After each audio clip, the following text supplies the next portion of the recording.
Okay. I think I should be in frame right now. The microphone is on. Got the shutters.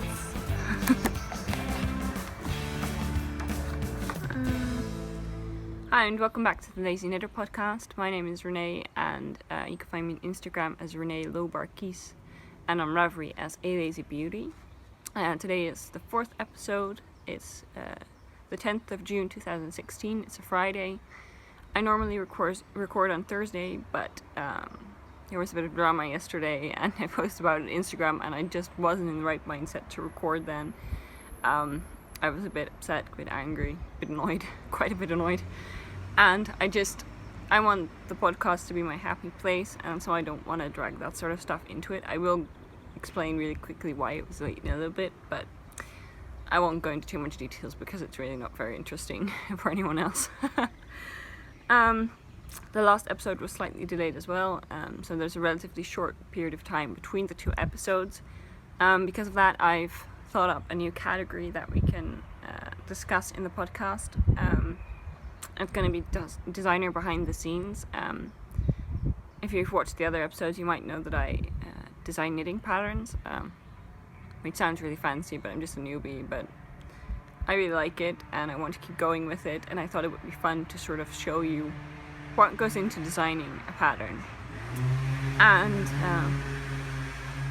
And today I will be discussing my 2016 designing goals with you, and we'll be evaluating how those have gone so far because we're about halfway through the year, and I will tell you my goals for the rest of the year.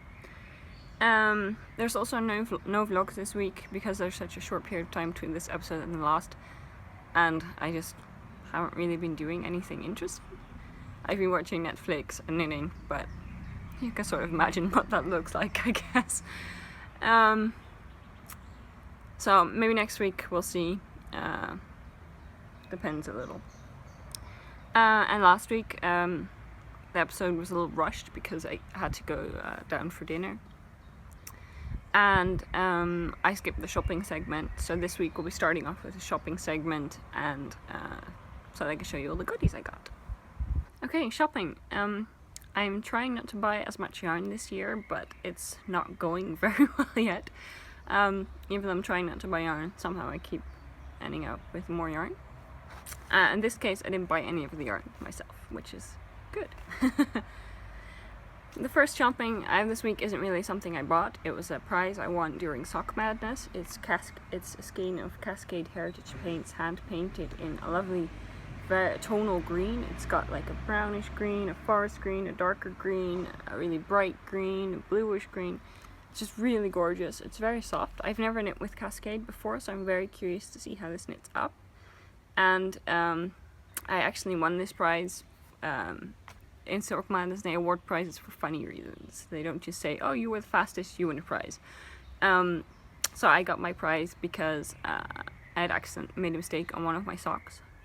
And the rule is that if you make a mistake and you fix it on the next sock, and it's not a really huge mistake that affects the amount of knitting you're doing, it's okay. But I really preferred the correct sock. The fit was just a lot nicer. So I thought, okay, I'm gonna just carefully unravel the toe of the first sock because it was just before the toe, and then reknit that bit. But I couldn't get it to unravel properly, and it just was frustrating me to no end. So I ended up just chopping the entire toe off with a pair of huge scissors, and I took some pictures, and instead of sock surgery I said I'd done sock butchery, and it won me this. And I suspect this will become a pair of socks because I seem to be only knitting socks. And the next shopping thing is what I got from my mom. If you've watched the podcast, you know I've been sort of addicted to knitting dishcloths. I'd never knit them before, and suddenly I'm all about the dishcloths. So she got me some more dishcloth yarn. You might have seen this one before. I have knit a dishcloth out of this one already, but it was my favorite colorway of the first batch of colors I bought, so I wanted another skein. And it's got several plies, and they're all different colors, and this one is pink and purple and orangey brown and yellow, and it knits up really fun. The second skein, I have only quite a little left. It's a light pink and a pink. It's a slightly different it's called something else. It's called Twisted instead of Multi, and the Multi has more than 2 colors in each skein, and the Twisted only has 2 colors. And these are 100% cotton, 50 grams on 25 meters. I knit that. You can knit them on 2.5 to 3.5 millimeter needles, and they're just really cheap. They're €1 a ball, and they knit up quite nice. So this is the third skein. It's a blue and pink. This is another Multi. It's blue, white, and green. And this is another Twisted. This is the one I'm going to use next because it looks really fun. And it's blue and green. And about the dishcloths really quick. There's not a lot of dishcloth patterns out there for fingering weight yarn. So I think I'm going to be trying to come up with some of my own patterns for them, and I'll be uploading those for free. You'll see those when I get to knitting them, but they're relatively quick projects and the patterns should be relatively easy. Except I tried starting one this morning and yesterday, and everything I tried looked horrid. Sometimes you have those days that a certain project just doesn't want to happen. And so I put it aside, I frogged it, and I'll probably restart it tomorrow, maybe tonight. And then the last bit of shopping is something I actually bought myself, and it's really big, so I'm hoping this will fit. And you can lean back a bit, I suspect.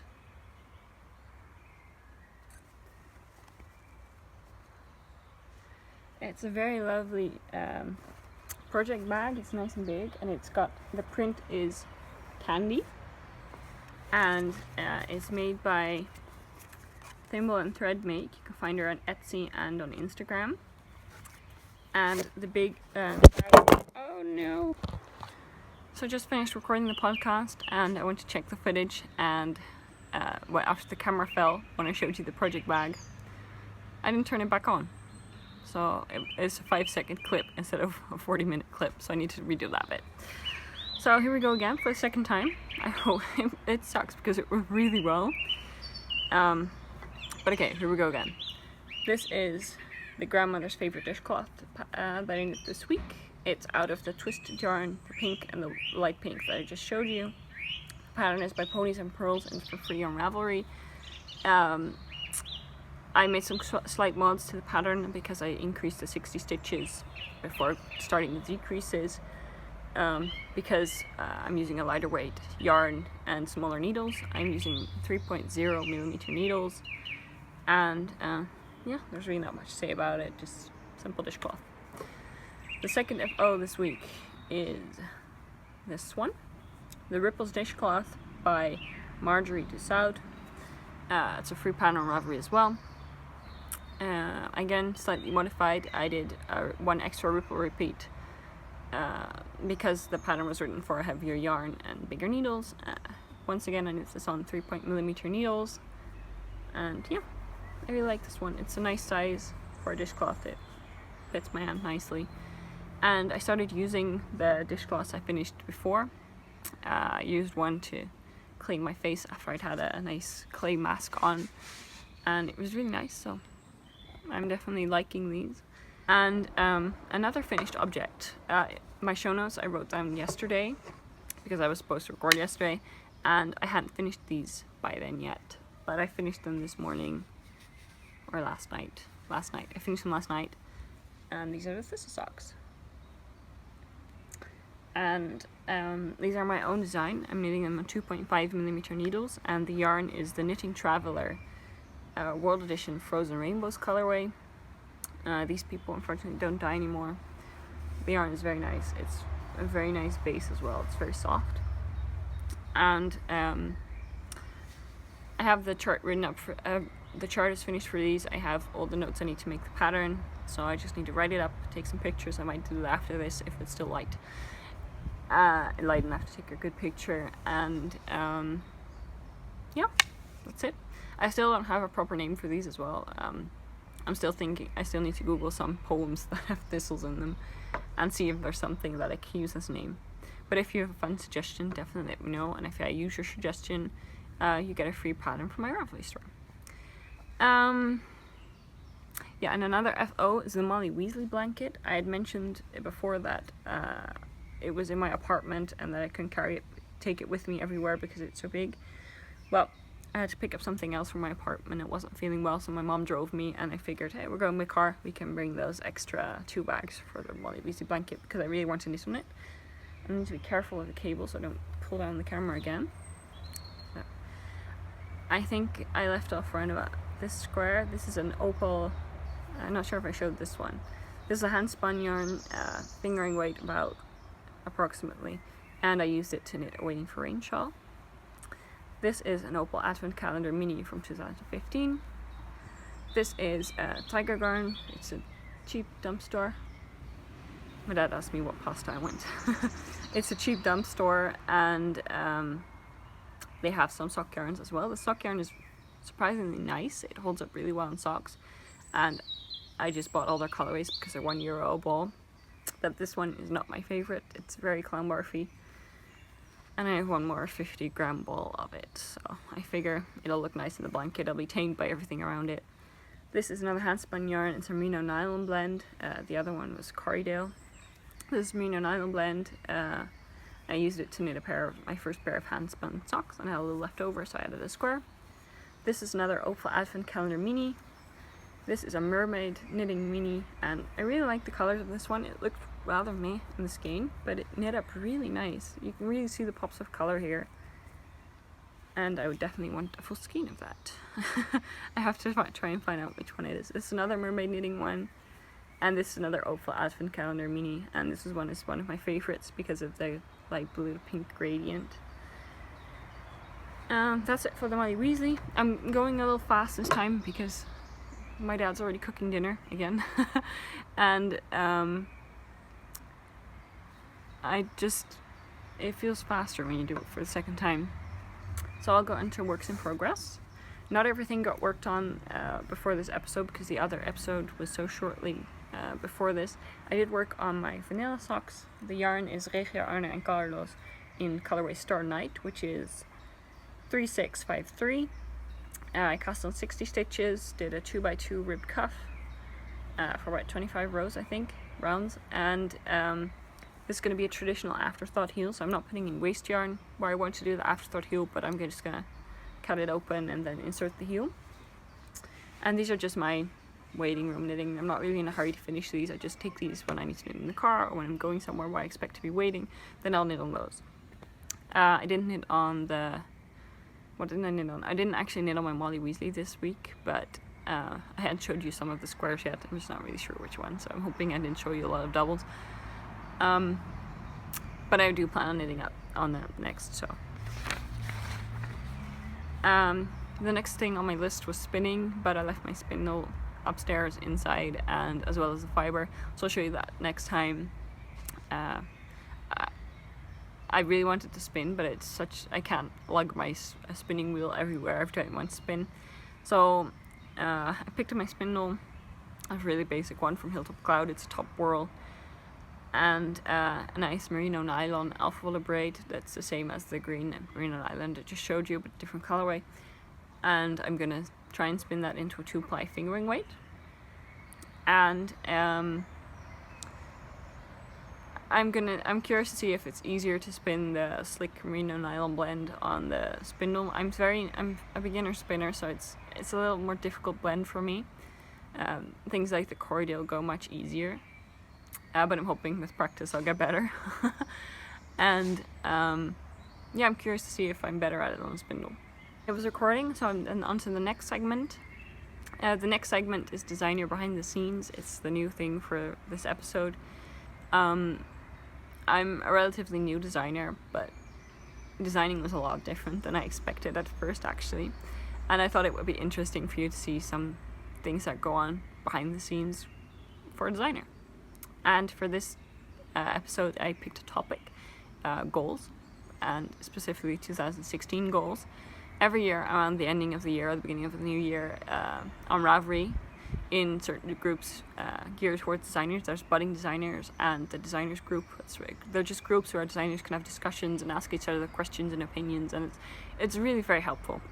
And they have the budding designers group every year has a goals thread, and I always like reading through it because it helps me figure out what I want to do for that year and what my goals are. And concerning these goals, I'm not very strict. They don't have to be achieved. They're just sort of guidelines of what I want to focus on and what I want to achieve, would like to achieve. I've never written mine down in the thread yet, but they sort of stick in the back of my head anyway, so I thought I'd discuss them with you now. My goals for 2016 were publish 12 more designs this year. I'm doing pretty good in that. I have 5 published so far. I have 2 samples in the works, one of which is this socks and the other is the unnamed socks, and I just need to write up the patterns for those and get them tested and stuff. And then I have 3 out of 7 patterns of a collection done. They're in various stages. 2 are completely finished. Another has pictures taken, but the pattern still needs to be written up, but it's relatively simple, so I just need to do that. And then I need to design the other 4 because I can't get them into testing until I have them all done, because our collection, I want to release them around the same time, maybe 1 a week or something like that. My second goal was update all older patterns to my style sheet. Sometime last year, at the beginning of the year, I created a style sheet for myself that so that all my patterns have a similar style and feel, and so that I can't forget any sections. And I already had some patterns out at that time, and those needed to be updated to the new format, and I did a few, and then I sort of lost steam and just stopped doing it, and there's still 6 patterns that need to be updated, so I need to get on that. I haven't done any of them this year, so I really want to get to that. And it's not that their patterns right now are wrong or bad, they just don't suit the style that I like for my patterns. I developed sort of a writing style that I prefer for my patterns, and then some things need to be rephrased to fit with that, especially in my very first pattern. Sometimes the writing is a little more clumsy, and I just like them to all have the same format. And the charts, I purchased Stitch Mastery around the same time when I started the style sheet, and they're a lot more professional than charts made with Excel, so I need to update those. And then my third goal was to focus on sock design this year. Well, that's going pretty well, because so far a lot of my designs this year, I've released 3 sock patterns this far, and I have a lot more in the works. I have 2 in progress, 1 planned, a collection of 7 in various stages, and yeah, the sock design is definitely going well. And then the 4th goal was submit to a third party for publishing, and I'm a little on the fence about that one. It seems like it would be good for experience, but on the other hand, it's a little scary, because what if you get turned down, which seems to be very common if you read the designer threads. And I'm not sure if I prefer I think I might prefer self-publishing my patterns, but I think I'll give it a try. And one of the designs I'm planning is actually going to be for a third party, and I'm really curious to see if I end up making the deadline, because that's important. And one of the requirements of that publishing is that I cannot share anything about it online, so I won't be showing it off here on the podcast. But yeah, I'm okay with self-publishing that one too, so I'll have to see if I still feel like doing the third-party publishing when it's done. And then my goals for the next 6 months, because we're about halfway through the year and I thought it was a good time to reevaluate and see if I'm heading in the right track. I've been very distracted by other designs like the thistle socks and the unnamed socks, and I really want to crack down on that collection of 7 socks and finish those. Because I can't release any of them until they're all done, because I want to release them as an ebook or as a collection, and you can't release an ebook and say, oh, there's 1 pattern here right now, I don't know when the other 6 will be coming. You can't do that.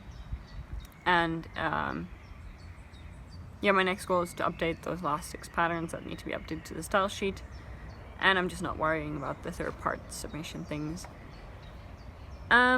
Then I also have some knitting goals for the week, my regular segment. I want to get Serpentine ready to go into testing. I still need to write out the charts. I need to put the pictures that I took into the pattern.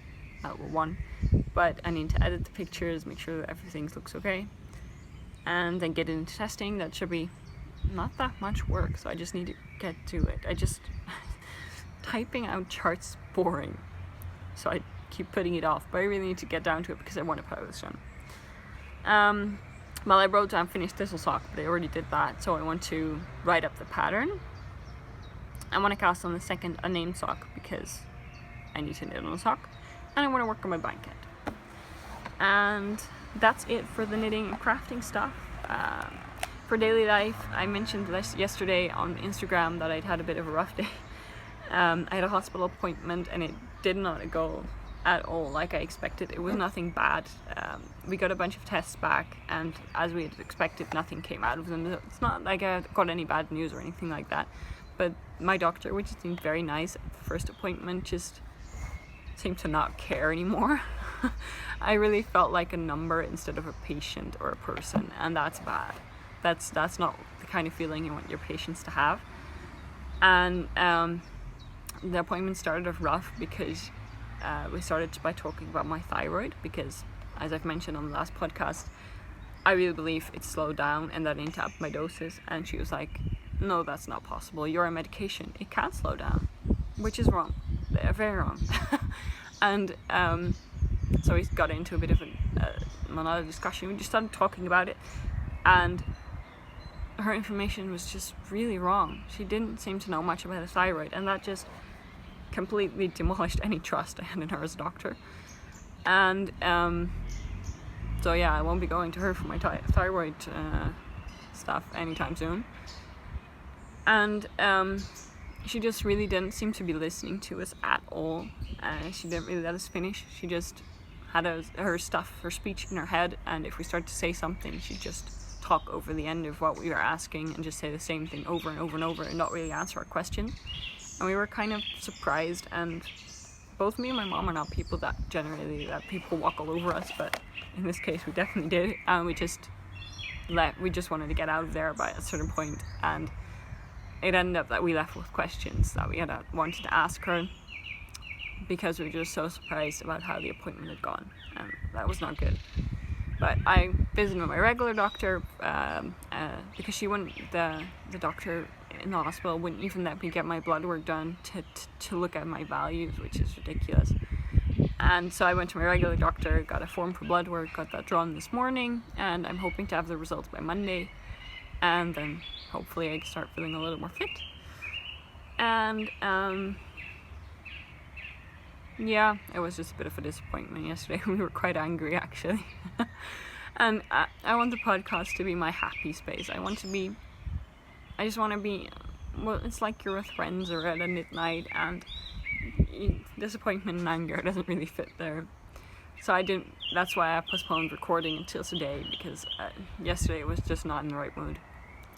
And I'm feeling much better today, sort of gotten over it, I guess. And yeah, that's it, I guess. I think I was a lot faster this time than the first time. I went into a lot of tangents there, I think, but looking around me, I think I talked about everything that I wanted to talk about. So that's it for this week. I hope you have a lovely week, and I will see you next time.